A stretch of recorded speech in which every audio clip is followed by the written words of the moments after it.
How many of you are here for the poetry reading? Good. How many of you never raise your hands when you're asked questions? How many of you, so would any of you like to participate in the open poetry reading tonight? Oh, great.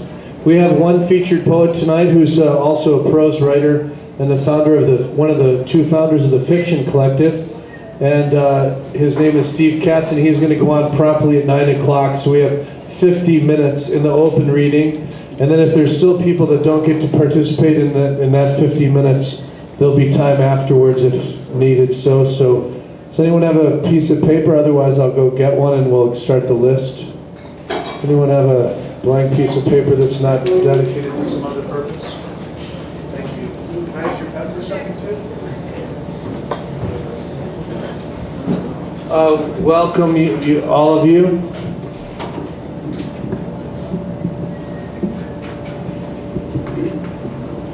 We've had more technical difficulties in the last month than we had in the last 5 years or something. We seem to be free of them temporarily. Who would like to participate in the open reading? Rob, what number would you like to be? I'll be 3. Gary Herb would be mad if he was here. In honor of Gary. Okay, we're going to just go around the room like this. What's your name? Nathan Jeff. What number would you like to be? We have to kind of make this quickly. It's very simple. Your name and what number? I'm not... I can go 1. Okay, you can go whatever number you want. Nathan, RJ? 2. Emily? Going, yes, sir? Jay. What, Jay? 5. Jason. 6. Yes? 7.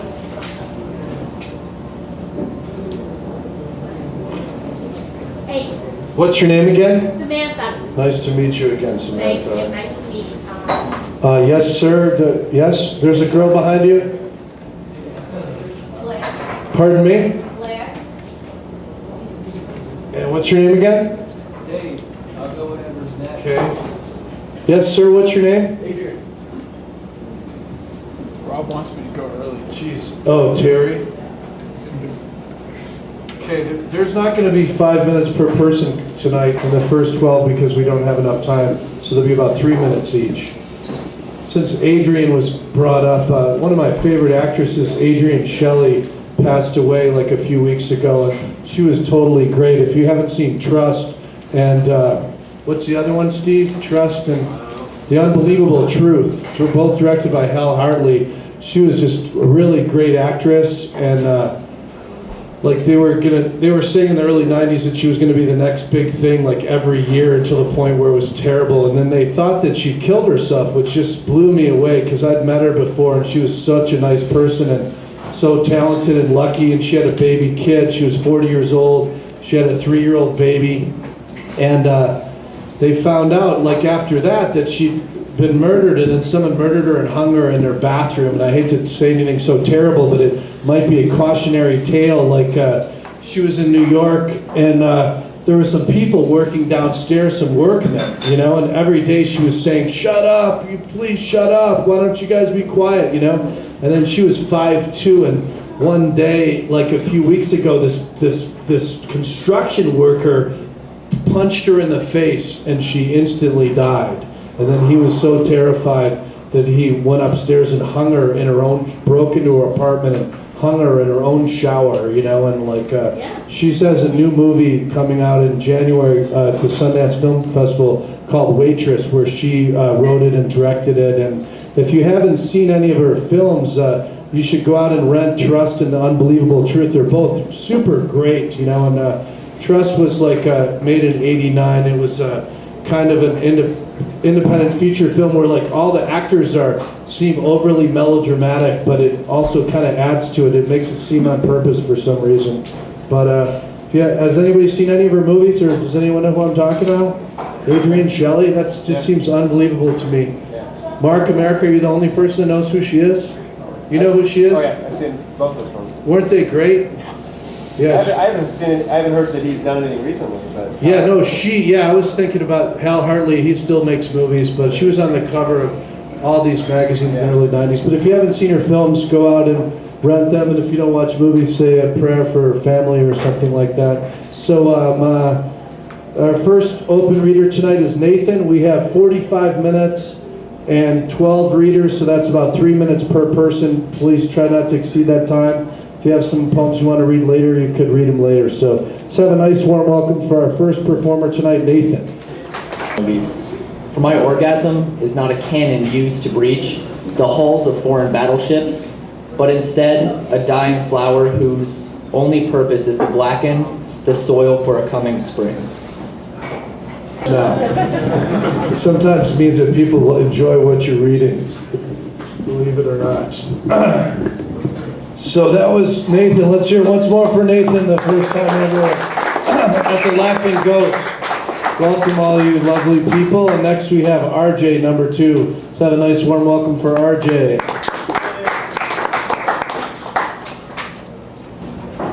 This one I wrote about 9 years ago, before the millennium, when I left Boulder and I went to LA. And there's a whole story to it, but no time to tell it. But it was kind of funny because there was a lot of optimism back then about the turning of the new millennium and blah, blah, blah. And I remember I was staying with a guy from New Zealand and he was all hyped up about it. And, it came and went, and we're in deeper shit than we were back then. So this is called Hell Sounds Fine. I've been told it's not healthy to have this world on my mind that batters souls, the lives on the line.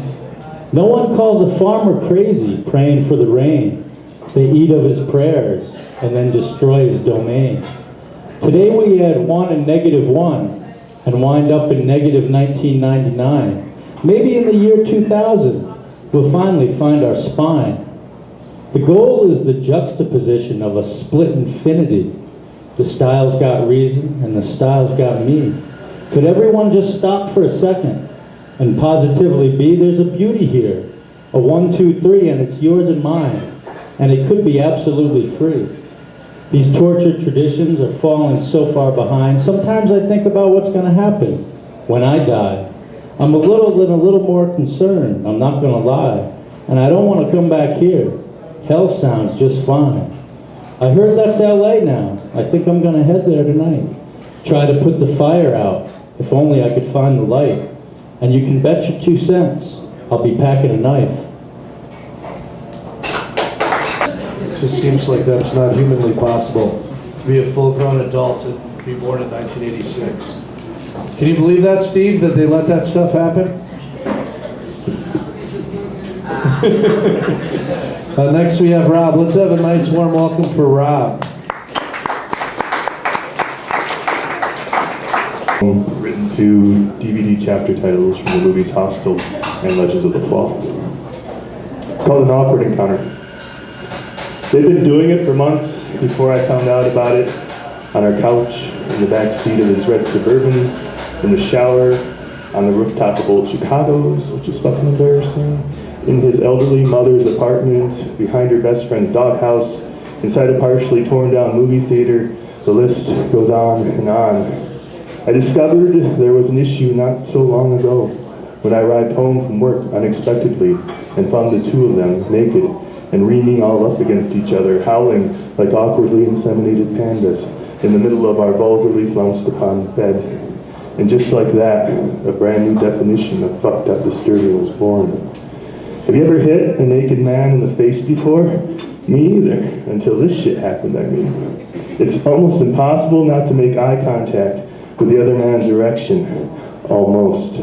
When you find yourself in that sort of situation, I mean the sort of situation that begins with you walking in on the woman you love as she's fucking some other dude, and ends with the punching of this other dude in the face, in the silk half-assed gathering of discarded clothing, and the yelling, and the crying, and the screaming, which follows the clumsy running out the door of the just got punched in the face guy, which is followed shortly after by the quiet packing of the woman and her calm requests that you go fuck yourself, and declarations that she was never really all that into you anyway, and she can fuck whoever the hell she wants, whenever and wherever she wants to now, because it's over.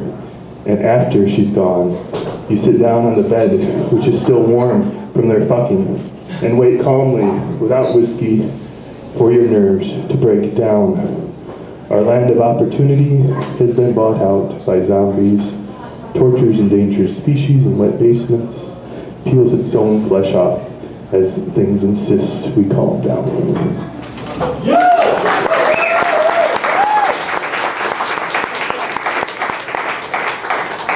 People are allowed to go out with other people after they break up with you?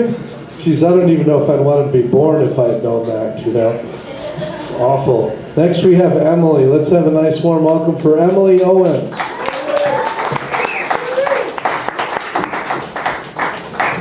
I'm working on a story right now, so I don't actually have anything new, but I thought I'd do it anyways. Alright. Click, hum, click, click. The continuance, the Remington above on the shelf, tri-colored ink by the simplest of maneuvers. Fingers, $60 on cards, swap for books, maybe Tolkien, something dispensable without overwhelmed guilt. The beginning, the continuance, the middle, never a conclusion, over click, hum, click, click. I question constantly the sleeping patterns of a drug typist. I question constantly the mortality of a cynical genius and the degree of realism and anarchy. The degree of realism to self, the foundations of morality and compassion, the garbage on the sides, the slow beats and fast hums, the realness of operas and the realness of words, creeping from my tongue like small, uncontrollable animals, the realness of my history, though real, how substantially charitable to one's personality and base efforts, the foundations of how much is intended, how much are random switches, absent of course, how many of these words falling loosely from my mind to pen to fingertip, from pen to paper, to the maximizing of paper's size, to forgetting or losing track, to the works of random processes, to flow, to continuous, to page, to thought, to begin everything, from falling into a fear of any opposabilities, to talking in circles, for a phone to ring, for my typist to wake up. But of all things, narrow escapes, art, nauseating headaches, drug typists, loose thoughts, I question the 45-second opera of a tax return. That one's over. All right. We're going to pass the jar around so we can pay the featured poet, and RJ was so generous as to start it off with $5, so if you have something to put it in it, that's great, but don't feel bad if you don't.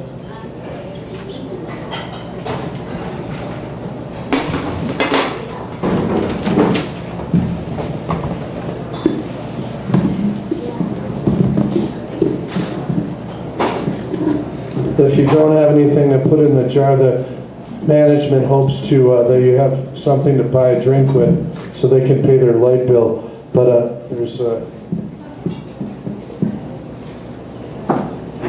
now let's have a thunderous round of applause for the management of the Laughing Goat. So nicely, let's do a readings here. We got a new sound system and everything. So that was Emily. Next we have Jay. Let's have a nice warm welcome for Jay.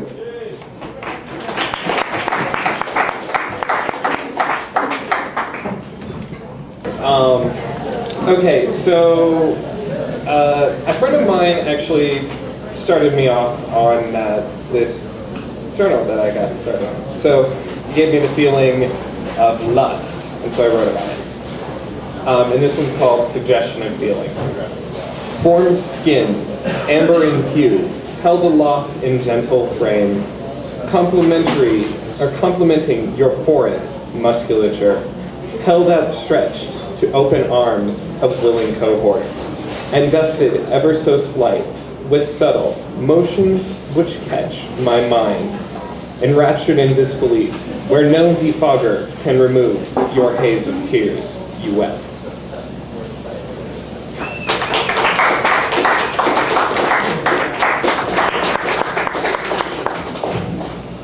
If any of you were sorry the money jar didn't get close enough to you, it's right over here in case you want to fill it with money. And next we have Jeremy. Let's have a thunderous welcome for Jeremy, who just got back from Michigan, the greatest place to leave, the greatest state to leave in the United States of all of them. How was Michigan? Great. Great to leave it too. Music box, music box, music box, music box. There breaks a twain of unstable sounds within a pool table, within the hall. I don't want to play any pool today, but some kid dropped me here. I can't talk dirty to an angel, get mixed up meanings in a college dorm. I don't want to stay for college days, but I want a little go with this chick's legs. I ditched the pigs who've wanted me dead for as long as they lived, and I come across the house where you live. I sit against a poplar tree and write a sad message. When will you marry me? When will you marry me? When will you marry me? I see the sweet mama in a sweet red car and no panties. May I help you find your panties? Then quickly, real quickly, she's gone. Tonight I run home all alone, strung out, gone, and ready for a crash. I smash a bone in my better leg, but fuck it. Don't worry yourself about the drain. There's something warm even in this rain. So dig it up and dig everything. His birthday, so I thought maybe everyone could join me in a round of happy birthday to Samantha. Okay, you guys ready? Happy birthday to you. Happy birthday to you. Happy birthday, dear Samantha. Happy birthday to you. Yeah. Yes, sir. Hello? Hello. Okay. This is good. This sounds good? All right. Great. All right. These poems are dedicated to my mother, who has stood by me through thick and thin, and is the most wonderful person on earth. Please give a hand to my mother, Kathy Stiers. She's right there. All right. Fossil clocks on the wall, ticking very slowly. Fossils sprawled in horrible death poses and sold to sticky-fingered children for 50 cents each. The tax is higher than any of us know. Fossils like a roll of old teeth, a roll of ancient Moldavian postage stamps, a roll of tickets to nowhere. Fossil tables for rich men to sit at, discussing business, oblivious to their own mortality, as they sip wine from fossil-carved glasses and pick at prehistoric fish. What a delicacy. All this sold to them by a girl in black braids, her hair already beginning to turn white. These fossils' descendants must be the trash fish, the huge carp smacking their lips under the Brooklyn Bridge at midnight.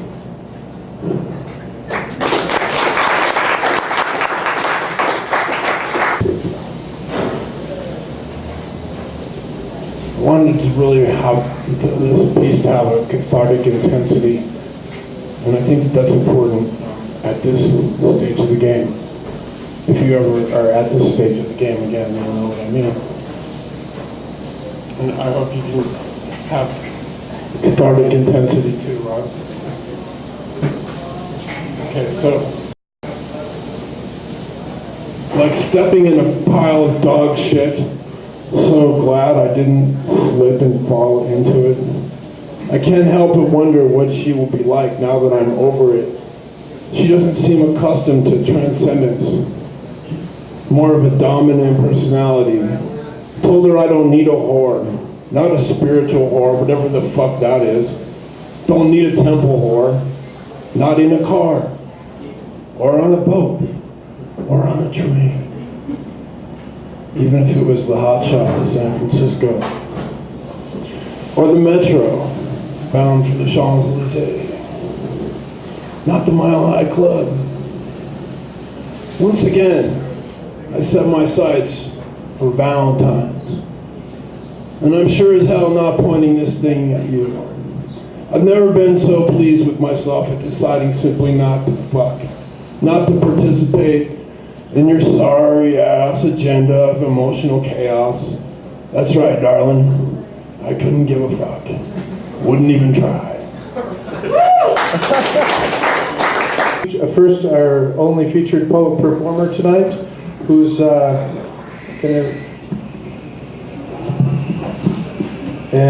Steve has done so many things, they would probably take up a half an hour to introduce him properly. He was one of the two founders of the Fiction Collective, and he will be reading to you in the early 90s, once when I read with him at CU, I'd written all these mistranslations, and I was introducing these poems saying, and this is a mistranslation of Charles Baudelaire's Voyage, and then he was laughing, and he thought I was kidding, because then when he got up and introduced all his poems, he was like, and this is a translation of Catullus, but he was just kidding. And so his books are Journalism, The Exaggerations of Peter Prince, Saw, Cheyenne River, Wild Track, Saw, excuse me, I'm just doing this wrong.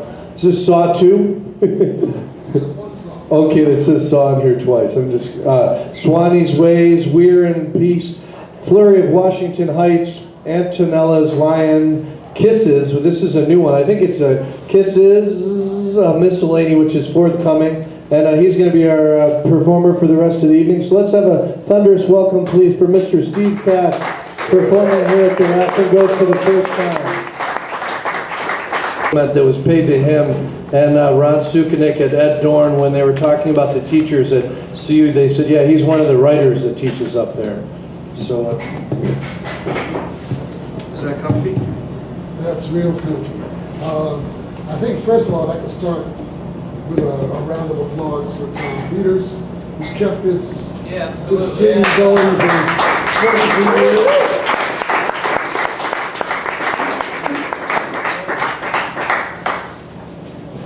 And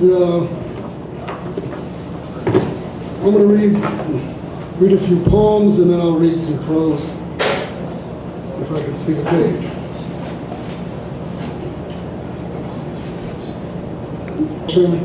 Where I've been fortunate enough to be able to go for the last, since 1972.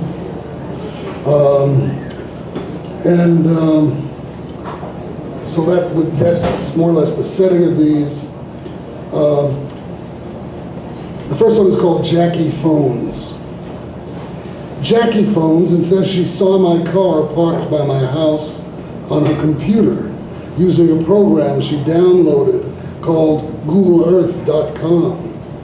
Batten down, lock the doors, pull the shades, latch the shutters, glue the curtains tight together, slam, bury, cover, blot out, obscure, conceal, enshroud, secure.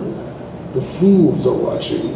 The fools can see in, can touch us with their filthy hands at their banal and deadly tasks. They can release a tsunami of assassins. In this new world led by the craven and self-righteous, my paranoia is technological.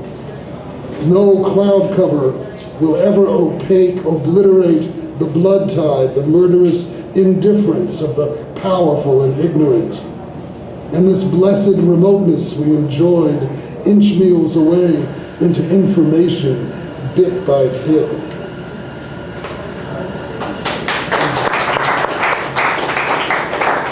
This is called Blues Borrowed and Broken. Sun go down, I hate to see it. Evening on Gulf, northwest wind, my baby, no more baby for me. Blow away crooked dreams, blow away clock of Fridays, nor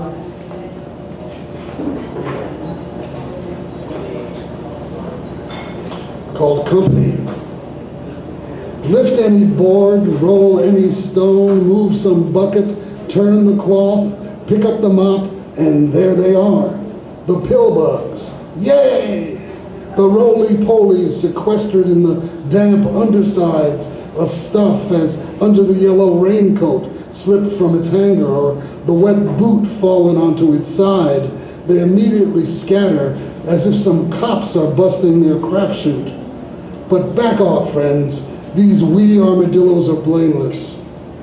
These so-called woodlice, these doodlebugs are not even bugs, nor are their brothers, the sowbugs, not insects at all. They are related to the great crustaceans, the lobster, crab, and crawdad that we love to eat with lemon butter and hot sauce. They mean no harm, dear friends. They need dampness and so remain in the dark to keep their gills moist. They want to breathe, that's all, and carry their young in pouches in their abdomens. They create no difficulties for us, dear friends. They feed in obscurity on compost, debris, and small matter, and sometimes fall prey to frog and newt and spider. Toads eat them too. We don't yet. Exemplary critters of the dark. They are dependable, good company. They might choose to hide from us, but we rely on them to be there in the moist, in the dark below, whenever we are here.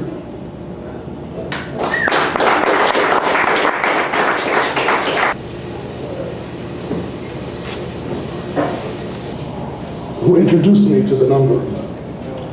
1, the leading edge retreats to be trailing now. 2, waves snag children in delight, whip them back in fright now. 3, pelicans skim the crests of breakers, glide by in neat ranks now. Bright inklings on the gentle swell invite the birds to feed. 5, fishermen two nut brown and limber, fishing solo now. He leans into the spume, swings a line above his head, throws 7, what you reel in can be yourself, hooked to Wachinango now. As by the rivers of Babylon, there we sat down, and yea, we wept when we remembered the fine structure constant. What does it mean, the square of the charge of Zion, divided by the speed of light, times Planck's 11 constant, dimensionless number, pure prime, a willow to hang our harps now, describes the probability that any one electron will absorb a photon.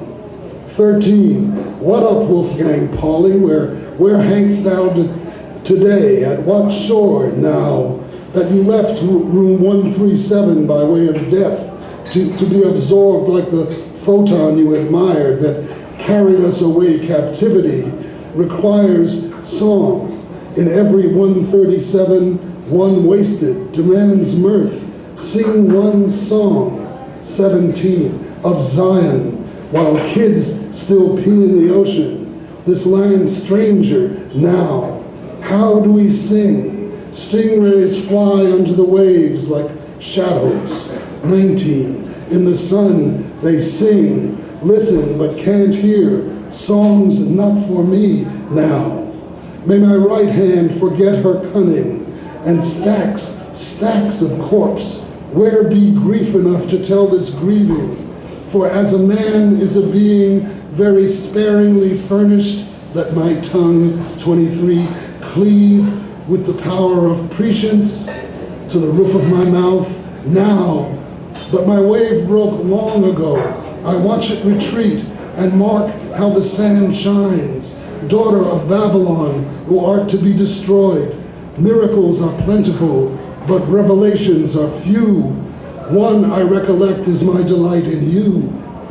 Hey you, derived of laughter and dreams, absorbed like photons into the ebbing 29. Where are the photons of yesteryear? Much of my time now has sunk into nothing, to fume away in useless evaporations. 31. Come down here, you photons, to face the charges that absorb now, and show no pity on your wave or particle, one every 137th of each. It is inevitable as the potency of the sun from which these words derive, as does every skit and drama and comic or tragic epic of this life. Though we no longer worship it, there is little room left for self-congratulation, 37, for the author, nor for those who load the boat with children now and their flotation devices. No age was ever made better by its authors. And what shelter from the sun under a blue canopy? The blue canopy of lust shelters much of life from tons, 41, of boredom and self-pity. Get laid is the war cry now. In rare times of peace, when blood spilled is menstrual and sweet, 43 as semen, get laid and get laid again. Hear the snowy egret now, runs the shore and easily lifts above tsunami, while we are washed away with the pour of paradise, and has the patience it needs to wait for the feed that rolls in on the spume, while the great 47 water mangles the world. Sandpipers skitter ahead to lead me now, up the beach, down the beach again. And so I am as once I walked the city streets and never found the fix to be angry. Did I have to be the junkie I feared and loved?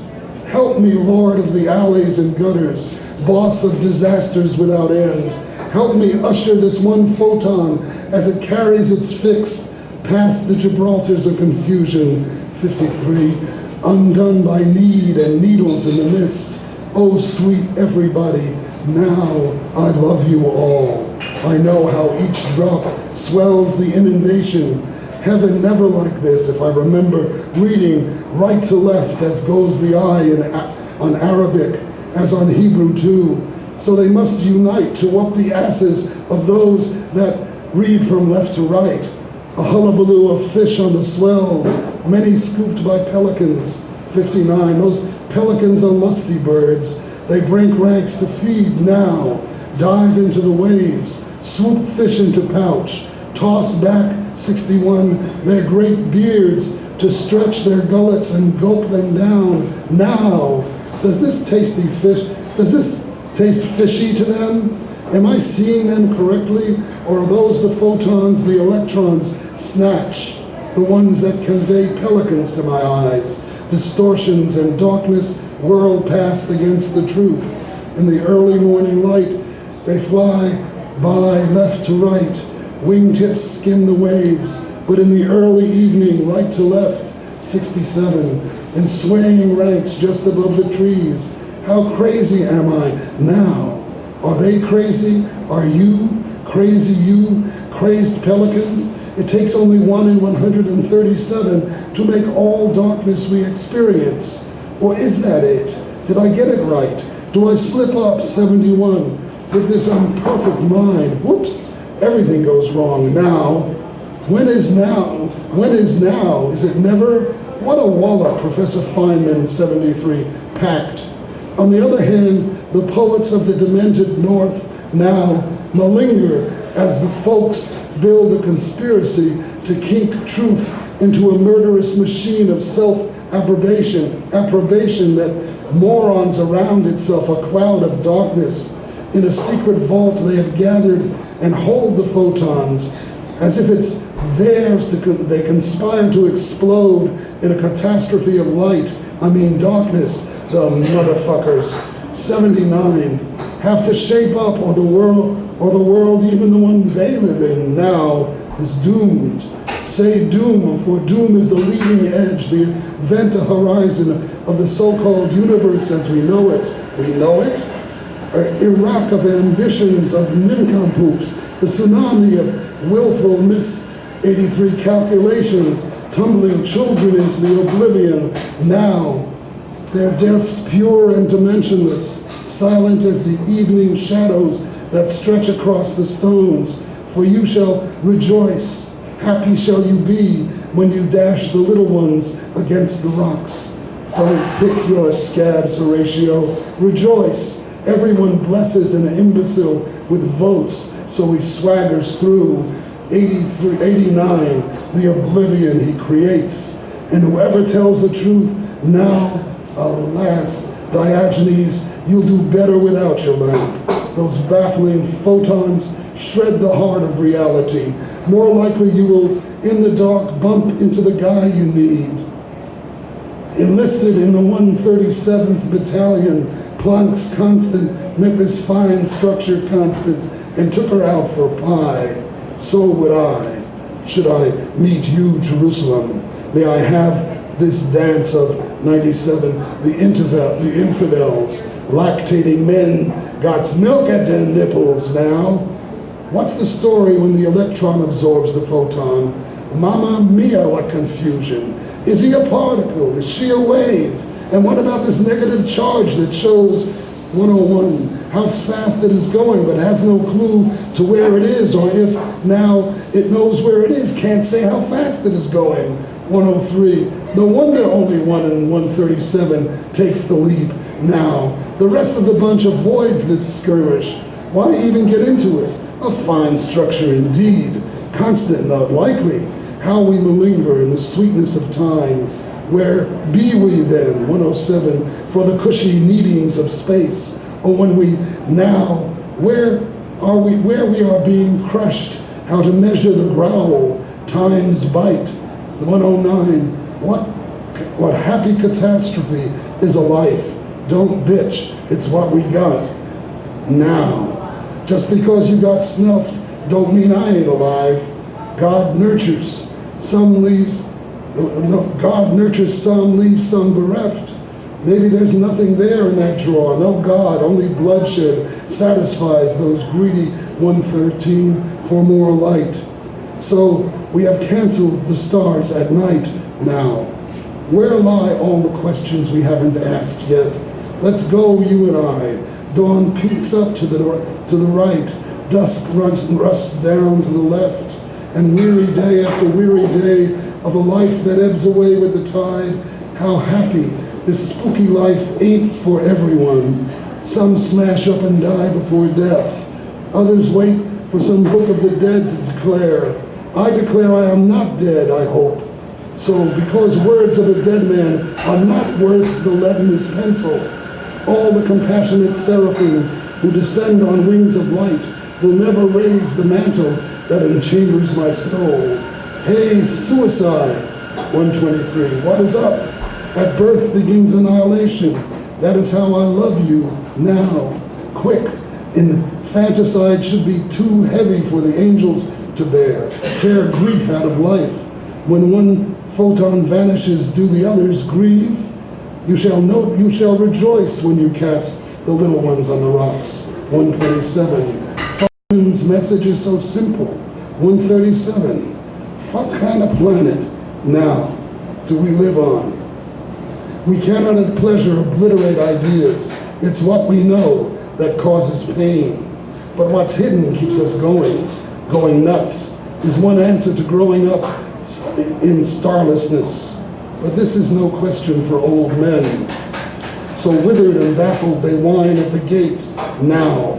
Let me in, even if they've never been. In is where they think light is a constant, though they know the constant is a number, pure, dimensionless, alpha, fine structure constant.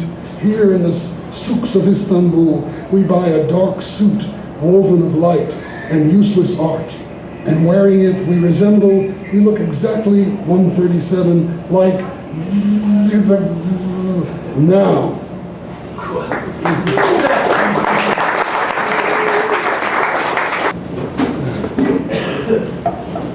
I think we'll relax and read some prose.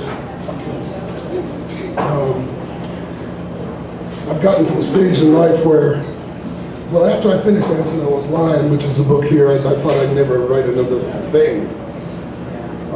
But suddenly I started writing these poems, and then all of a sudden I realized it's possible to write memoirs. I'm finally old enough. But I didn't like the idea of trying to make a narrative arc out of life. I mean, I thought that was kind of phony, because that's not the way I remember my life. And so I started writing what I call memoiroids, to be treated with preparation M.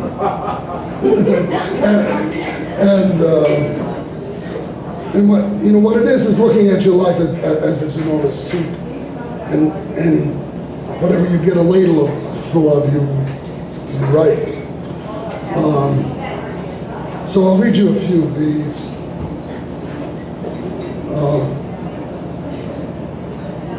This one is called Young Artist Finds His Joint.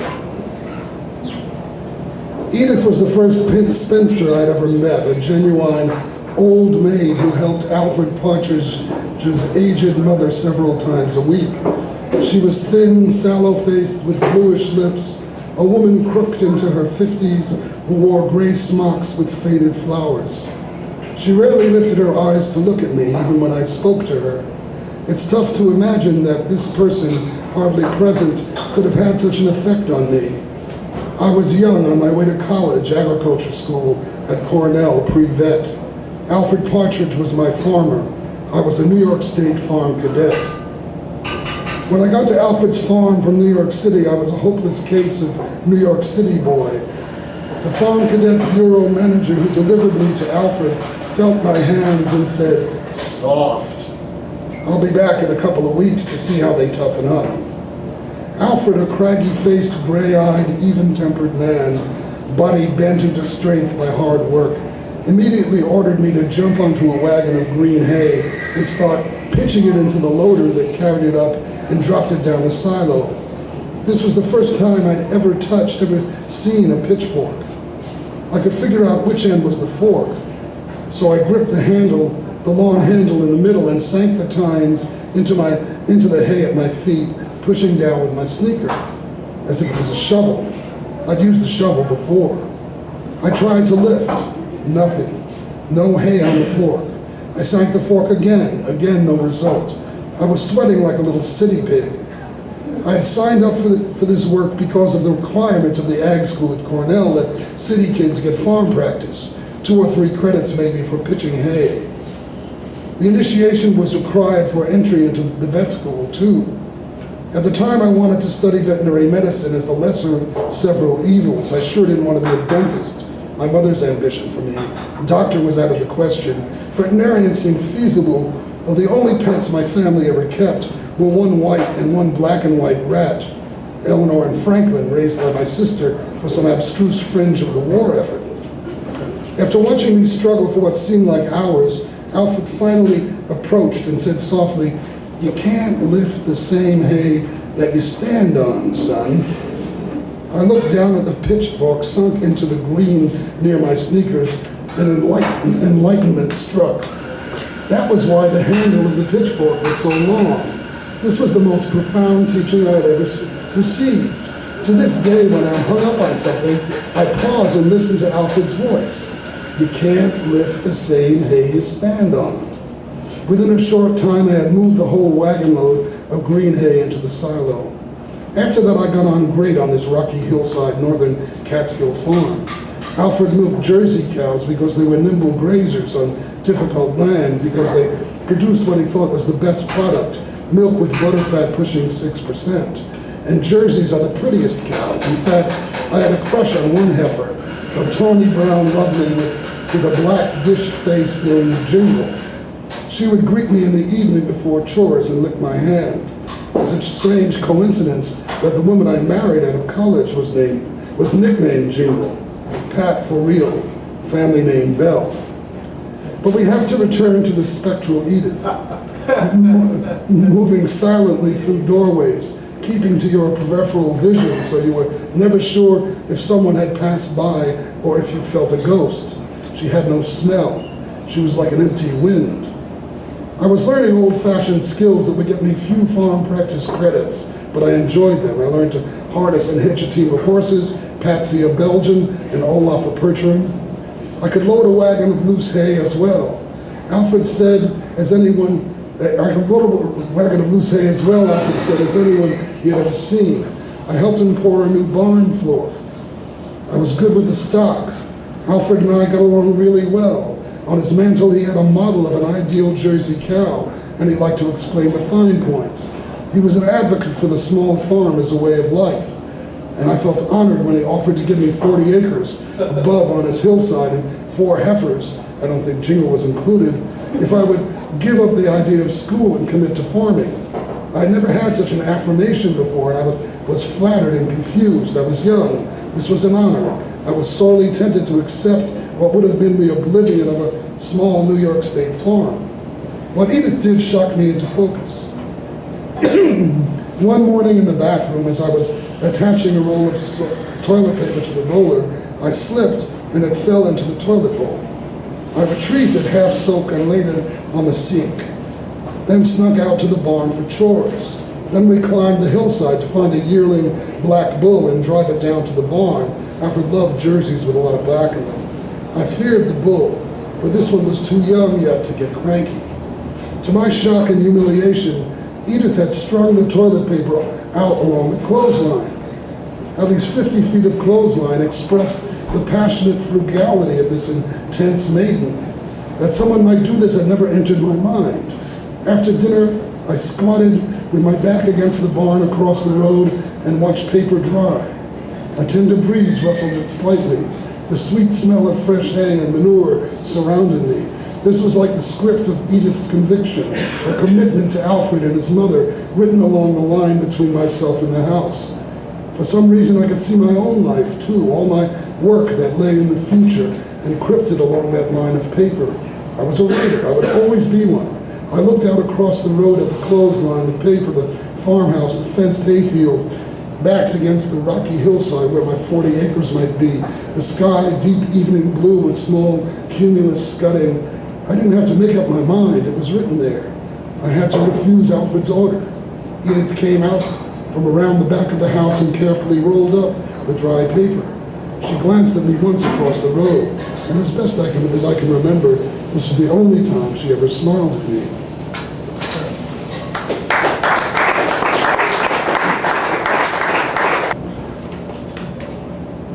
Anyway, the idea of these is not to write more than 1,000 words would be a lot. This is called Baba Doo-Doo. Somebody's sweating onto these glasses.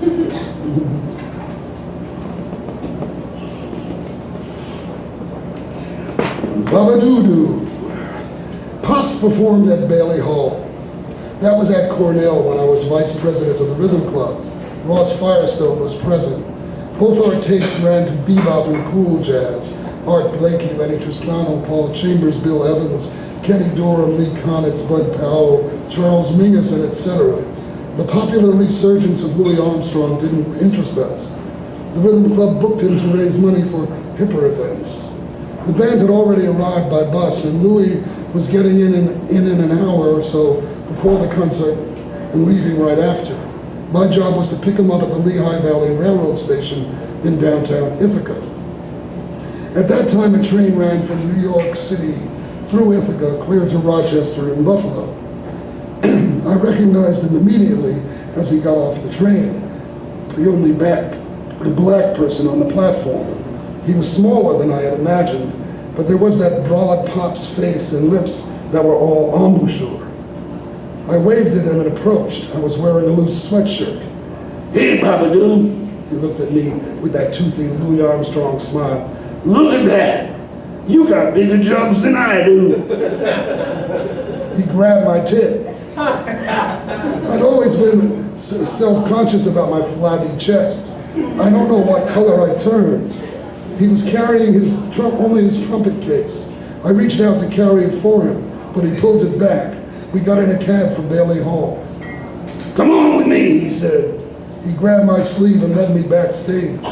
"Velma," he said as he pulled me into the performer's dressing room. Velma Middleton, singer with the band, sat on a bench staring at the floor. "Look at this boy, Velma. He got bigger tits than you do." Velma looked up at me, a perfunctory smile on her face. "Sure do." Louis let go of me then, and I creeped backwards into my humiliation out of the room. I crossed the stage behind the curtain and went into the packed auditorium. The concert had sold out. Ross Firestone wasn't there. I would have preferred to leave.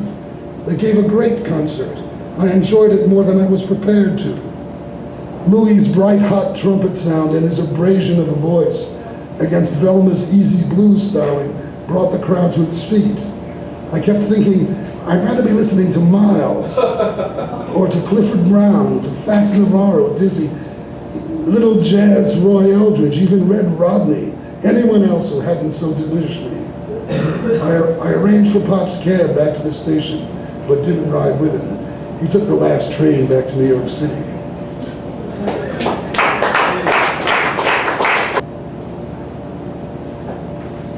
This is called busting pots.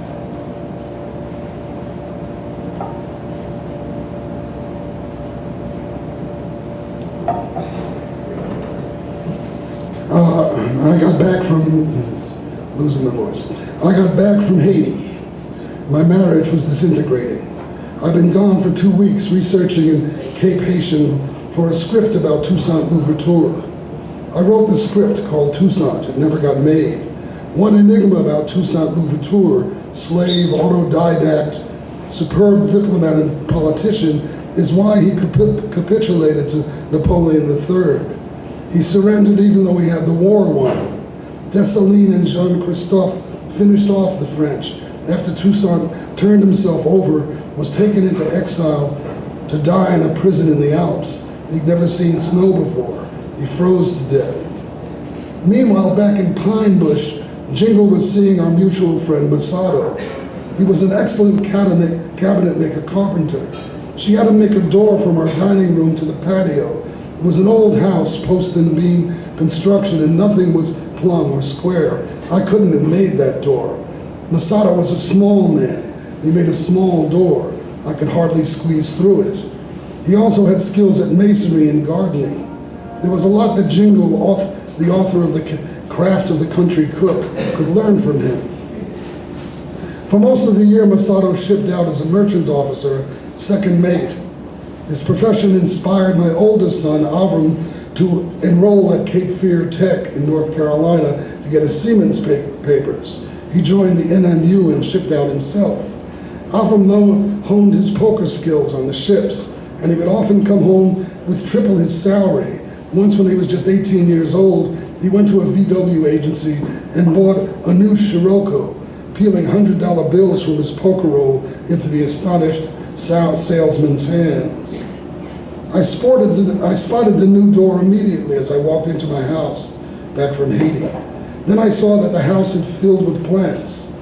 Jingle was a great gardener and supplied the family with tasty vegetables, but she was never interested in houseplants. I knew that among Masato's accomplishments was his skill with potted plants. When I saw what was happening in my house, all my fury, my self-righteousness, whatever buzzsawed through this dismantling marriage, now steamed my philandering blood.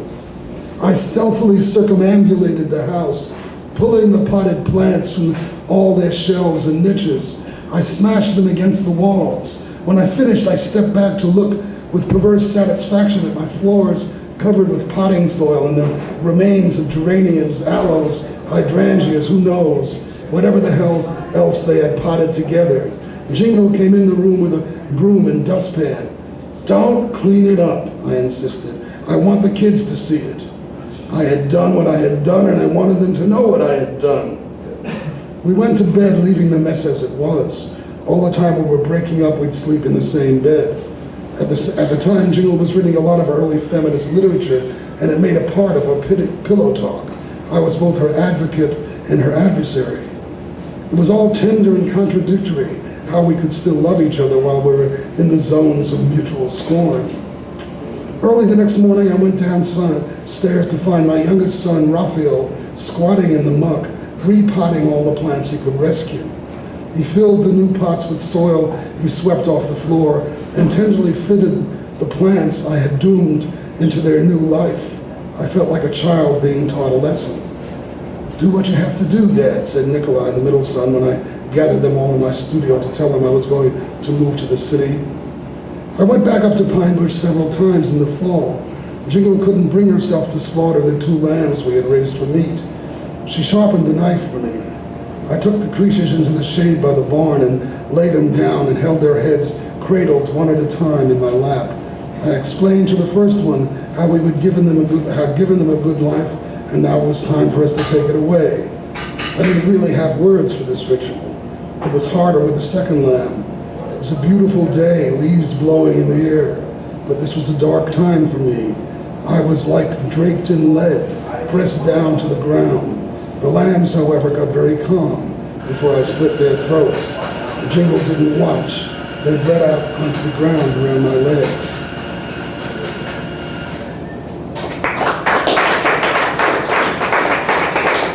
What? Want a tissue or something? No, I come enjoy it. Thank you. Do you want to hear another one?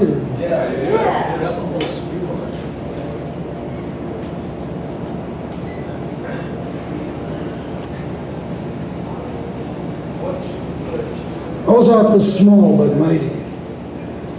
She was black and tan, had a lot of terrier in her. We picked her out of a box of puppies offered for free by a mom and daughter in a grocery parking lot in Ozark, Missouri. She grew up in a stone house outside of Ithaca, New York.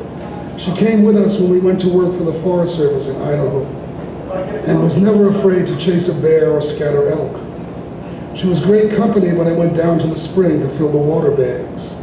She flushed a coyote that chased her yelping out of the woods. The coyote stopped when it saw me and ran away. She fled from the doe with twin fawns and then turned on me and set me up a tree. She was all spirit, a happy, feisty dog. Ozark came with us to Eugene, Oregon, where among other changes, we were about to become parents. We were 21. Jingle rode up to the lookout as a slim ex-rodeo queen from Winnemucca, Nevada. She came out of the wilderness of the Clearwater National Forest with a melon in her belly. She was determined to nurse our child, had been preparing to do that, she told me, since she was 4 years old. It was December, raining as usual in Eugene, Oregon, when she entered the Sacred Heart Hospital for the second time. The first time was a false alarm. This time was for real. The hospital was across the street from our house. Husbands were not allowed to witness the delivery, so Ozark and I waited at home for news of the arrival of Avram. I felt like a young recruit going into battle for the first time. I had never been a father before. I was 21. I had never been anything before. Ozark was a comfort. They came home on a rainy Sunday afternoon. As Jingle tells it, her waters burst all over the nurse's face and the clothes as she bent over to inspect the process. It was an embarrassment. She brought home as we entered the house into the stage of life called young family. Jingle immediately started to nurse. She tried to nurse. She had a fever. She went to bed and did nothing but nurse. Her milk was failing. She was miserable. How could she accept this? For so many years she had anticipated with pleasure the responsibility of nursing her baby. Nature was failing her now. I felt her forehead. It was burning. Avram sucked at her nipple, turned away and cried, sucked again. No milk, nothing. I thought of my childhood. All through it I'd been taunted by my peers for having tits. The cruel kids called me tits. That had been a deep humiliation, but this would be a vindication if only I could nurse the boy. I would have done it just to ease my wife's despair. I was trapped in the biological harness of my gender. What could we do? Jingle had been so focused on nursing we hadn't prepared a fallback position. Adele Davis was her guru. She advised not even to prepare any other system. Mother's milk was psychological. To even entertain anything else could screw up the natural process. I felt Jingle's forehead. She was burning. No milk. The baby was screaming. Not even Billie Holiday singing "God Bless the Child" could cut into me like that. Get bottles, said Jingle out of her delirium. What? Bottles, formula. I understood what she meant. I'd never given it a thought. It was Sunday night. We were new in town, had no friends. It was raining, new moon, dark. Nothing was open. I called the hospital. They directed me to the one open pharmacy in town. No doctor was available till tomorrow. Jingle could have gone back to the hospital, but she wouldn't go. That much we knew. I left her with our son. She was delirious with fever. I jumped into the Beetle and with sirens wailing in my mind, headed across the town for the pharmacy. A kind clerk who saw my panic explained the bottles and formula mystery. Before I opened the door, I could hear the baby crying. He was still alive. Jingle was still trying to nurse. In the crumple of sheets, she looked like she'd been abandoned in the desert. Ozark, our best friend, had thrown up all over the living room. It was too much for me. No one who hasn't been through the pleasures of the parenting nightmare can understand this panic. It is terminal. What do I do first? Clean up the dog vomit, comfort the wife, feed the baby. What I did is unthinkable now. I threw Ozark out the window. It was only 1 floor down, and she didn't even yelp as she landed in some bushes. Boil the bottle, sterilize, commanded Jingle. Horse from fever. I did everything she said. I mixed the formulas. I filled a sterile bottle with formula, stuck it in boiling water, tested the heat on my wrist. When it felt right, I picked Avram up. Jingle had passed out in her fever. Was she going to die? Would I have to raise the kid by myself? I'd never held a baby before. So fragile. It seemed to teeter on the edge of life. I didn't know what I was doing. I'd never thought about it. I kept pushing the nipple in and out of its mouth as if this was a blowjob. I fear I ruined the kid for life. My own kid. I was weeping. He got fed. He burped. He quieted down. This was miraculous. I lay him down next to his mother in bed. She was feverish but breathing. I cleaned up the dog vomit. Jingle and baby slept peacefully. I went outside in the rain and looked in the bushes for Ozark. I called her name. She was gone. I set up some formula to prepare for the next feeding, and then fell asleep in the easy chair. The next day we found out Jingle had pneumonia. She never got her milk back until Nikolai was born. He nursed for 9 months. We never saw Ozark again. I dedicate this kibble of prose to Ozark, to whom I apologize deeply. And I write it for all our wonderful dogs, for Junk, who got smashed by a car, for Grapes, whom we had to leave behind, for Face, the hyper one, who ran with me on mushroom hunts, for her son Hank, who chased cows and had to be put down, for Samson the glutton, the huge willful dog, well, fool. Dogs bless us with their shorter lives and help us understand how to deal with separation and loss. I thank you all and hope we all can meet again in the happy hunting ground.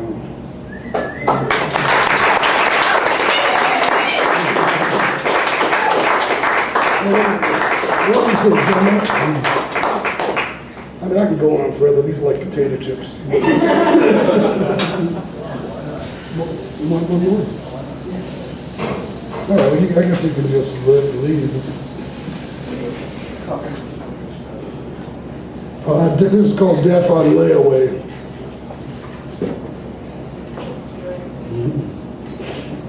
I didn't follow the instructions, just brewed the tea as strong as it would go. The ephedra grabbed me like a slingshot and snapped me into the stratosphere.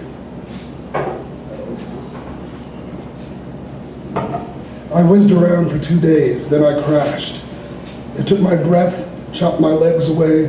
I could barely shuffle up the hill from my office to the classroom. I leaned heavily on the table. I tried to listen to the students. I mumbled back at the students. I should have gone to the hospital right then. Instead, I went to California, where I had a reading scheduled at Chapman University in Orange County. From the window of my room in the Doubletree Hotel, I could see the Crystal Cathedral. It was over yonder across the big empty acres of parking lots. I had to go there. I knew if I went slowly, I could get there. It was Kitsch for Christ. I had to see it before I died. I trudged across the exotic vacancy through the big emptiness. Perhaps I would die right there in the Crystal Cathedral, a stupefying option for my fading consciousness. The Museum of Money was housed on the ground floor. This was a good place to die. Every time I stopped, like on a bench in the outdoor shopping mall near the hotel, I had the thought, it is here, on this bench, in front of this Jamba Juice, where I'm going to give up my ghost. I might have conked out at the reading at the podium, but I didn't. I read every word. That could have been a memorable performance. I had planned to visit Larry McCaffrey in Borrego Springs, but I didn't disappoint. The rental Toyota Echo got there by itself. Larry took me in his four-wheeler into the canyons of the desert he was learning to love.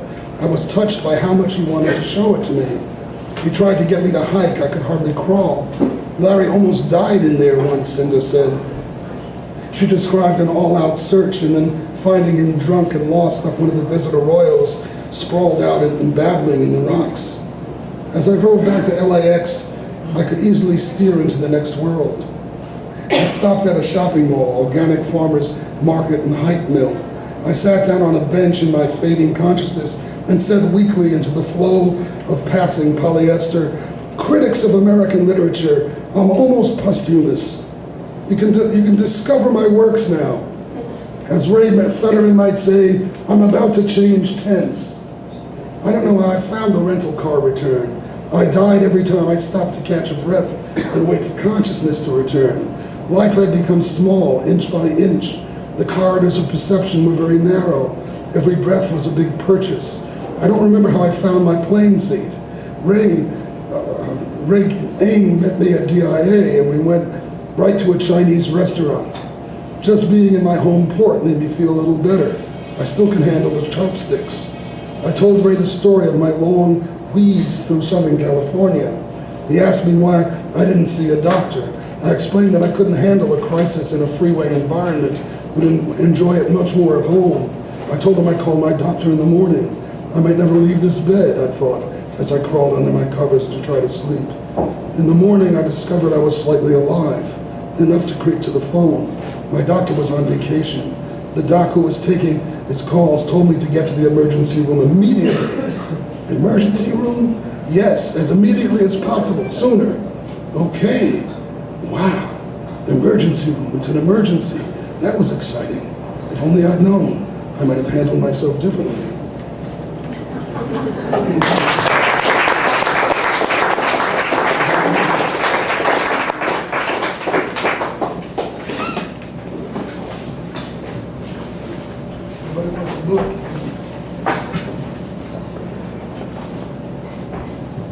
Let's hear once more for great reading, Steve Katz.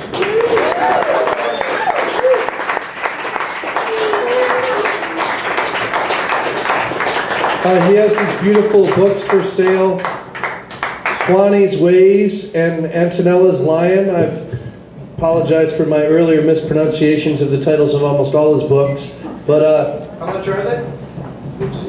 $15 for this one, which is super thick. It seems to be about 600 pages long. And then this gorgeous hardcover here, which is how much? All right, tonight only, you can get this gorgeous hardcover first edition for also only $15. And I neglected to mention earlier, at the Beat Bookshop, we have almost all the books that Steve published when he was running the Fiction Collective, the first one. And I don't know if a lot of other stores have them, but in addition to your books, we have all these books that you published. Even if you don't want to buy them, you can come over there and look at them all. I've moved most of them to one shelf right now. So let's thank you once more to Steve Katz for great reading.